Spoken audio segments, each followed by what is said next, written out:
Here's what's coming up on your horizon. Well, Mother's Day is typically marked with cards and gifts that show our love and appreciation for our mothers. But today we're going to go back to the roots of Mother's Day and look at just some of the complexities of motherhood. We'll begin with the inspiring story of sacrifice and transformation that you'll probably never find on any Mother's Day card, but maybe you should. But I was like, well, okay, she said it, my grandma said it, that must be it. The birth of a child is often a mixture of exhaustion and exhilaration. We continue our look at Mother's Day by going into a nursing classroom that simulates a live birth. In SimLab, they are the nurse for that patient that day. They're making the decisions. They are the ones that have to go in, assess the situation, use clinical reasoning. And we end our day with a look at the role healthcare has in each and every community. We do make a difference in people's lives, and our students' lives, and then the students, the citizens of Western Oklahoma, as well as all of the people that receive medical services. Stay with us for Oklahoma Horizon. Oklahoma Horizon is made possible by Career Tech, a job for every Oklahoman and a workforce for every company.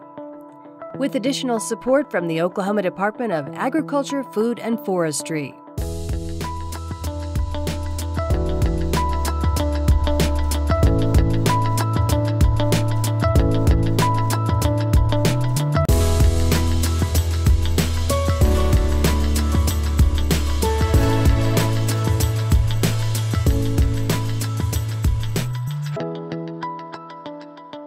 Hello everyone, thanks for joining us here on Horizon. I'm Rob McClendon. Well, a traditional career path for many young people is to graduate high school, go to college or technical school, and then land their first job. However, for some, hardships can arise which can push them from that path, be it poverty, illness, or being a single parent. But that doesn't need to mean the end of a dream.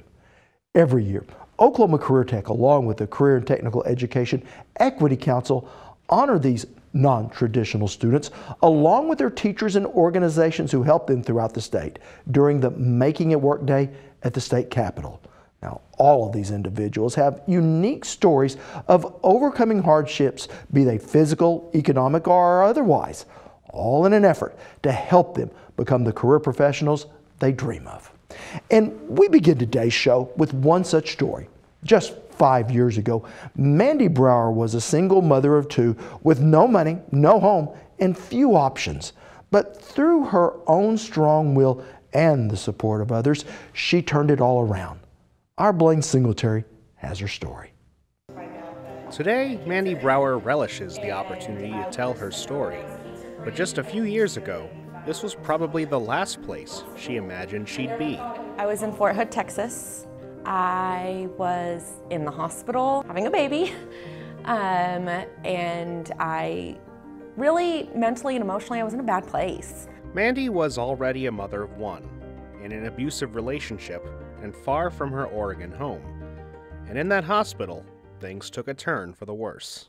When I was having my baby, I got a phone call that I was no longer going to be married and I was going to become a single mom, and he was done, and those were the last words from him. Mandy was abandoned, broke, and as a high school dropout, had few options to support her children. I never worked a day in my life. I'd been a military wife since I was 16, and that's all I knew how to do, and was be a mom to my 10-month-old and now my newborn. So I had no idea what I was going to do. With her mom and dad out of the picture, her closest relative was her brother, also in the military. She moved in with him when he was stationed in Oklahoma, but she knew she didn't want to mooch off him forever. I was like, well, what do I want to do with my life? Because I have to do something to support these kids. So I called my grandma, and I was like, what do I do? And she was like, well, why don't you become a nurse? Is that an option for you? And that day I had met with my DHS worker, and she had told me about the nursing program and how that could be an option. But I was like, well, okay, she said it, my grandma said it, that must be it. By October 2013, she had enrolled in CV Tech's nursing program, one of the best and most challenging nursing programs in the state. Mandy told us going back to school after that long wasn't easy. My 10-month-old was now 2 at this point, and I've never been without her. She's been by my side 24/7 her entire life. I didn't know what I was going to do without my kids. I hated it. You know, when we went home that night, I just cried and cried and cried and cried. And then my almost 2-year-old then, she was like, "It's okay, I love school." All along the way, she had support from CV Tech staff like Daniel Brower, who would later become her husband, and program instructor Cecilia Cece Harold. I really give a lot of my success to her because I definitely, I couldn't have done it. I would have given up. She didn't give up, and when she graduated from the program in October 2015, it came time to prepare for the nursing board exam to earn her license. And that's when things took another turn.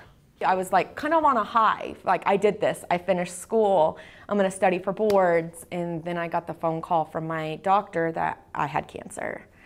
A screening had revealed a softball-sized tumor on her ovary, too big to remove. She was once again in a tragic situation, with difficult decisions going forward. It was more of a why me? Like, I've done so well, I've accomplished what most people couldn't in a very, very, very long time, and I was worried for my kids. It was tough to think that I was gonna have to leave my girls. That's all I kept thinking was, who's gonna take care of my girls? Who's gonna be there for my girls? You know, I told my now husband, I can't do this. I don't want to do the chemo. I don't want to fight this. I can't. I don't have the strength. I don't have the energy. I don't. And in this life or death situation lied the greatest challenge: trust. Trusting the medical professionals she aspired to be. I pick a word every year that I kind of pray about and things like that, and my word for that year was trust, because I have, understandably a lot of trust issues. I don't trust people very easily, and I definitely had, my faith in God was not as where it should have been. And so I was like, okay, I'll do it. She went through an aggressive chemo regimen over the course of the next several months. And when it was finally over, she decided the board exam couldn't wait any longer. Giving herself only a week to study, she dove in. The pressure was on, even after the test was completed. Cece actually texted me and she goes, we can see who has an active nursing license online, right? So she sent me the link, and I slowly typed in my last name, and I sat there and stared, and I'm like, do I want to hit this enter key? Do I want to do this? And I did, and it said that I had an active nursing license. It was a pretty good time. It was very unexpected from being, and I even told him that day, I never thought 4 years ago that I would be here saying I'm a nurse. I'm actually, by law, I'm a nurse. I can help people by law. To Mandy, getting that license wasn't just the culmination of a long-fought quest. It also meant that she was independent. After being helped through the years, she was finally in a position to help others. I wanted to be independent, and I wanted to help fund these programs through my taxes. And no one likes to pay taxes, obviously, but when you can see the work that they go to, when you can see the good that some of the stuff that you're paying into does, it makes a huge difference. Today, Mandy works as a nurse with Allied Medical. She just moved into a new house with her family, and as of January, the cancer is gone. At the end of it all, Mandy says these ordeals helped shape who she is today. If there's one word she could give her past self, it would be trust. I would tell myself, you're gonna be fine.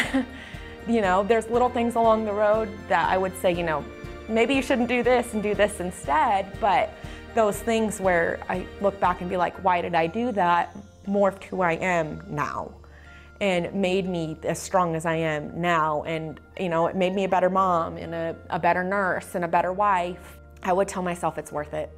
If I had to go back and do it all over and start from scratch and do everything again, I would.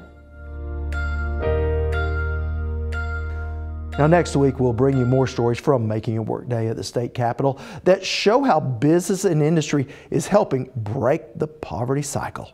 Now when we return, we go into a simulation birthing suite that feels very real thanks to technology and some creative teaching. You're watching Oklahoma Horizon with Rob McClendon. weekly insight into your changing world. Well, nursing is currently the fastest growing occupation in the nation.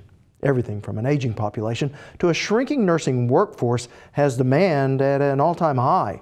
And recent nursing graduates enjoy some of the highest starting salaries among their peers. Yet many new nurses do not stay with it. In fact, almost half will leave the profession in their first year.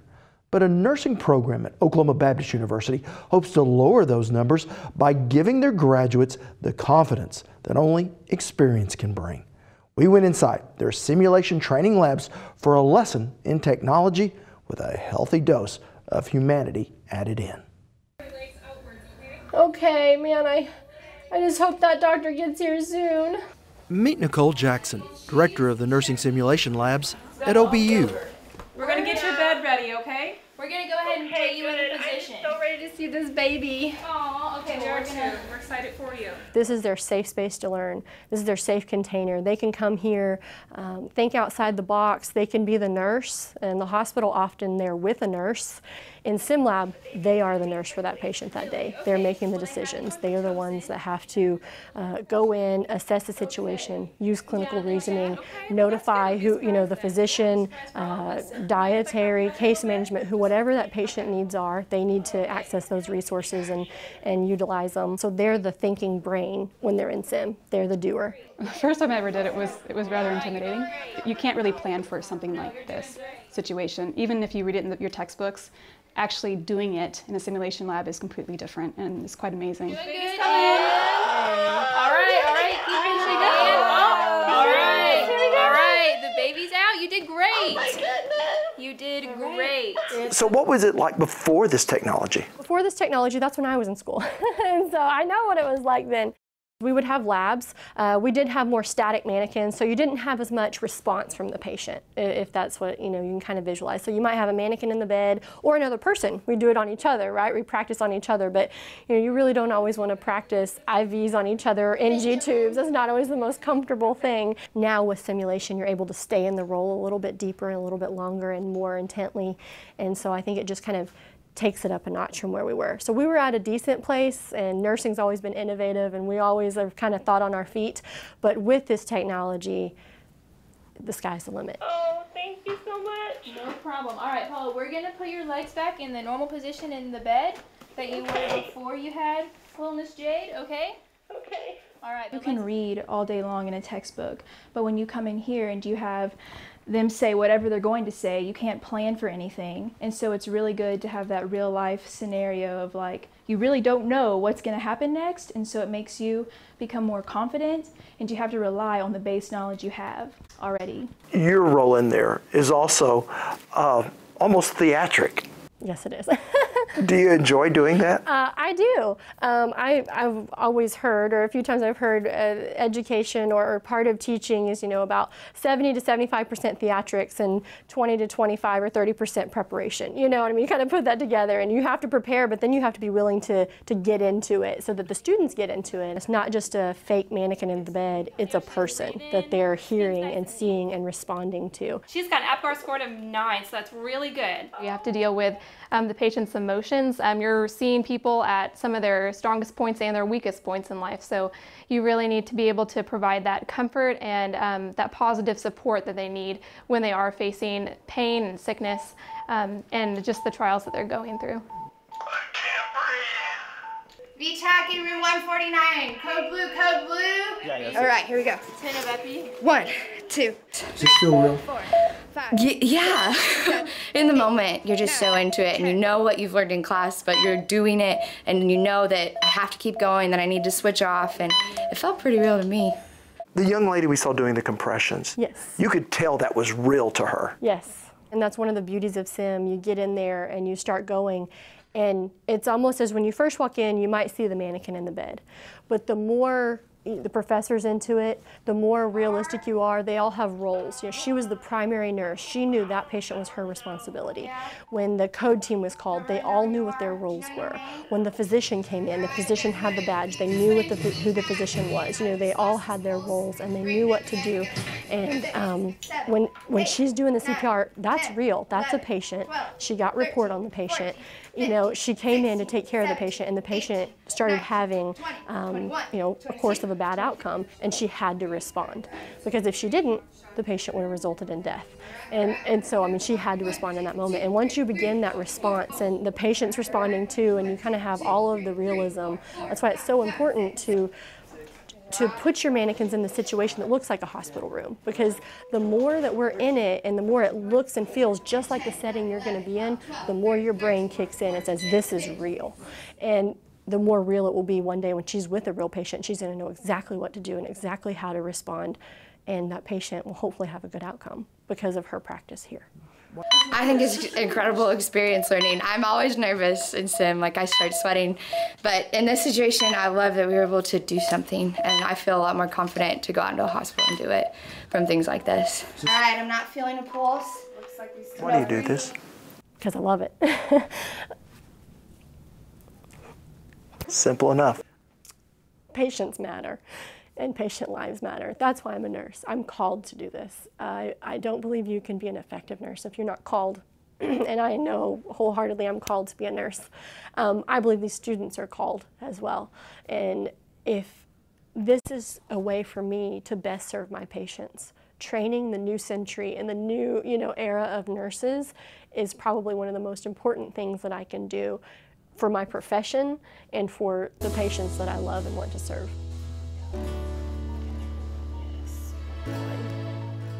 A quick side note. I'm sure you noticed that Nicole has no hair or eyebrows. And while she's not sick, she was diagnosed with a rare form of alopecia at age 10. Now, before our interview, I spoke with her about what it was like growing up while looking different. And her answer was so enlightening, I have it streaming on our website under our Value Added section. Horizon is at your fingertips. Join us on Facebook, Twitter, and YouTube to catch the segments you may have missed and our latest new content as it happens. Well, when you consider that nurses by far make up most of the jobs in the medical profession, it is a career path that has a significant impact on our economy. After visiting the simulation labs, I was able to talk to the Dean of OBU's College of Nursing, LaPayne McHenry. So, Dean McHenry, why are programs like this important to our state's economy?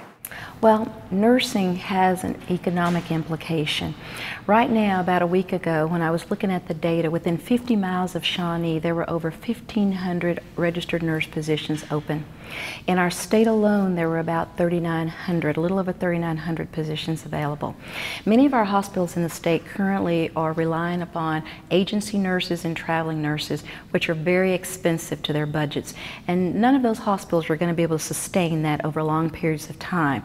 So we need to be doing a better job in our state of producing more nurses to fill these positions that can go in and work in our hospitals and bring in tax dollars, spending dollars into our local economies throughout the state of Oklahoma.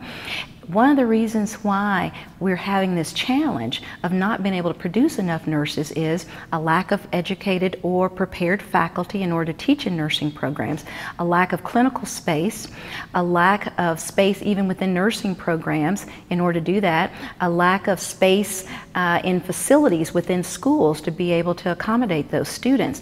And so nursing simulation does fill somewhat of a role because it does allow us to incorporate that experience in the clinical experience, which relieves some of the burden of having to find clinical sites. But there is a clear economic value of us producing more nurses in the state of Oklahoma. I mean, if you think about that, if we've got about 3,900 vacancies in the state, think about if we had that many nurses contributing to the economy here in Oklahoma, the tax dollars that would be brought into the state, statewide, locally, in order to build our economy. So I would really love to see our state to really rally around our educational institutions and find ways to help them to be able to produce more nurses to be able to infuse back into our communities. So how did we get into this shortage? Well, there's several factors. The baby boomer nurses are retiring. When our economy had some difficulties back around 2008, many of those nurses were getting ready to retire, but because of that, they came back into the workforce. But now what we're seeing is that many of those nurses are preparing now to retire for the second time. And so we're going to lose a significant number of nurses to retirement. Plus, the average age of a nurse is in the 50s. So when you look at that, that means we don't have enough young people in the profession. And so with it being a primarily female profession still, that has implications as well. So there are factors of that nature that's contributing to the shortage. The other piece of that is we're living longer. We're sicker. Our needs are more complex than they've ever been. And so that is having an impact of the type of nurse that needs to be at the bedside. The research has shown that a nurse with a baccalaureate of science in nursing has better outcomes at the bedside than any other level nurse. So many hospitals are wanting to hire baccalaureate prepared nurses because they want those positive outcomes, because then that impacts their reimbursement. So all of these factors play in together in order to really bring about the type of outcomes we want for the patient, but also the types of outcomes that hospitals are wanting. Now, if you'd like to learn more about Oklahoma Baptist University, I was able to sit down with Will Smallwood, OBU's Vice President for Advancement in University Relations, to talk about some of the exciting new things going on at OBU, and that's streaming at okhorizon.com. Want to see more stories like this? All our segments are streaming on our YouTube channel at Oklahoma Horizon TV. Well, attracting healthcare professionals is often difficult in rural areas, but a program at a tech center in western Oklahoma hopes to change that by growing their own. For high school senior Daisy Sawyer, her after-school job is not just work. I like to help people, and I like to care for people, and I just thought it would be a good idea to help out any way I could with anybody. Daisy is a soon-to-be graduate of Western Technology Center's nursing program and says working as a certified nursing assistant at the Veterans Center in Burns Flat is never dull and often rewarding. And I love it.